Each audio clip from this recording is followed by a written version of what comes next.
How to fix Facebook dating not showing up. Let's get started. The very first thing you want to do is update the app to its latest version. For that, launch your Play Store or App Store. Now at the very top, you're going to see the search box. Over there, type in the app name Facebook and then search for it. With that, app will appear. After app appears, at the right corner of it, you're gonna see the option of open or update. If you find the option of update over here, just click on it and update the app to its latest version. Then you can check whether Facebook dating feature is available or not. Next thing you wanna do is launch your Facebook app. Make sure you have already logged into your account. Now navigate to the menu page. Once you're on the menu page, scroll down. Then head towards the option of help and support. Click on the option of report a problem. Click on report problem. Now here you're gonna find different features of Facebook.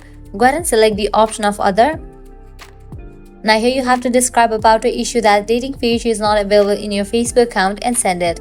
Lastly, what you can do is close this, launch your settings. At the very top, you're gonna find a username, click on it. Now navigate to the option of media and purchases. Click on the option of view account. Now click on the option of country or region. Click on change country or region. Now here you're gonna find a list of countries. As this feature is not available in all the region, you can go ahead and select the region in which this Facebook dating feature is available. And once you apply these solutions, your problem will be fixed. So this is how you can easily fix Facebook dating not showing up. At the end, if you guys find this video helpful, don't forget to like, share and subscribe to our channel. Thanks for watching.